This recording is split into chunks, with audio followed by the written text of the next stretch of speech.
हमारे देश के महान स्वतंत्रता सेनानियों ने अपने संघर्ष और पराक्रम का परिचय देते हुए हिंदुस्तान को इस सुनहरे लोकतंत्र की कड़ी से जोड़ा। नमस्कार साथियों, एक बार पुनः आप सभी का स्वागत है आपके अपने YouTube चैनल पर। मैं हूं आपका साथी किशोर श्यामर, लेकर हाजिर हूं गणतंत्र दिवस 2025 पर भाषण श्रृंखला का ये 7वां भाषण। आइए प्रस्तुत है। आप सभी को मेरी तरफ से सुप्रभात। मेरा नाम अंकित है, मैं कक्षा 11 का छात्र हूं। हम सब जानते हैं कि आज हम यहाँ तिरंगे के नीचे एक विशेष अवसर पर एकत्रित हुए हैं। आज के दिन को हम भारत के गणतंत्र दिवस के रूप में जानते हैं। लोकतंत्र के इस महापर्व पर मैं अपने विचार प्रस्तुत कर रहा हूँ। हर एक दिल में हिंदुस्तान है, राष्ट्र के लिए मान सम्मान है। भारत माँ के बेटे हैं हम, इस मिट्टी पर हम सबको अभिमान है। इस मिट्टी पर हम सबको अभिमान है। देशभक्तों के तप, त्याग, तपस्या और बलिदान की अमर कहानी 26 जनवरी को यह पर्व समेटे हुए है। उत्सर्ग और शौर्य का इतिहास भारत की भूमि पर पग पग में अंकित है। सच ही कहा गया है, लहू वतन के शहीदों का रंग लाया है। उछल रहा है जमाने में नाम में आज़ादी। 26 जनवरी हमारे देश के लिए बहुत ही खास दिन है। गणतंत्र का अर्थ जनता का, जनता के लिए व जनता के द्वारा चलाया जाने वाला शासन। हमारे देश का संविधान 26 जनवरी 1950 को लागू हुआ था। 26 जनवरी 1950 को हमारा देश भारत एक गणतंत्र देश बन गया था। इस दिन की सबसे अच्छी बात यह है कि सभी जाति एवं वर्ग के लोग इसको एक साथ मिलकर मनाते हैं। आप सभी को पता होगा कि रिपब्लिक या गणतंत्र का आम मतलब क्या होता है। अपने राजनीतिक नेता को चुनने का अधिकार देश की जनता के पास हो, और ये खूबसूरती हमारे भारत देश की है। भारत के महान स्वतंत्रता सेनानियों ने कड़ी मेहनत और संघर्ष से भारत को पूर्ण स्वराज दिलाया है।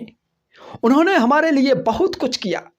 उसका ही नतीजा है कि आज हम अपने देश भारत में चैन और अमन से रह रहे हैं।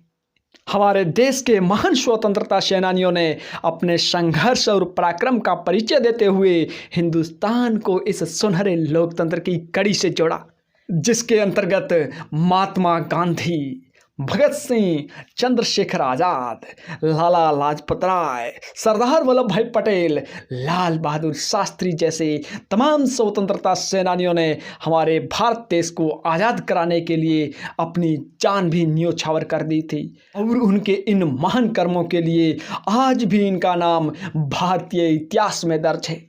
इतिहास में नाम ना ही सिर्फ दर्ज हुआ, बल्कि आज भी देश का बच्चा बच्चा उनको याद करता है तथा उनकी तरह क्रांतिकारी वीर बनना चाहता है। लगातार कई वर्षों तक इन महान लोगों ने ब्रिटिश सरकार का सामना किया और हमारे वतन को गुलामी की बेड़ियों से आज़ाद करवाया।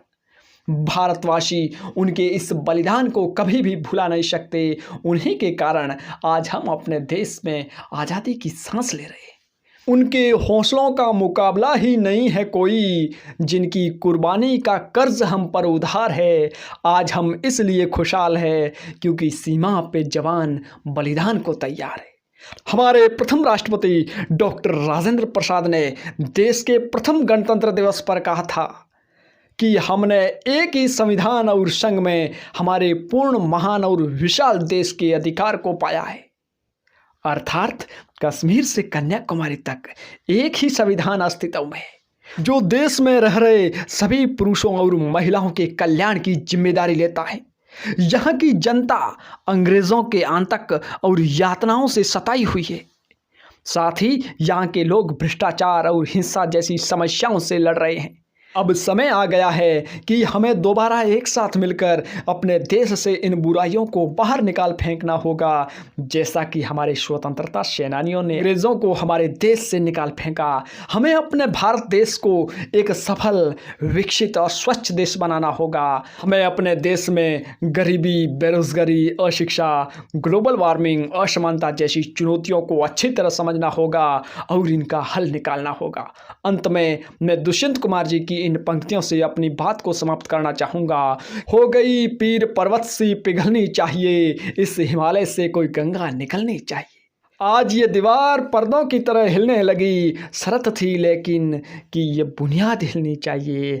हर सड़क पर, हर गली में, हर नगर, हर गांव में हाथ लहराते हुए हर लाश चलनी चाहिए।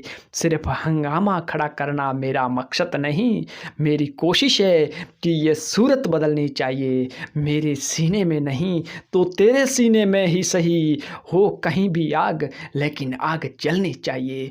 जय हिंद, जय भारत, वंदे मातरम। साथियों, ये था गणतंत्र दिवस पर भाषण।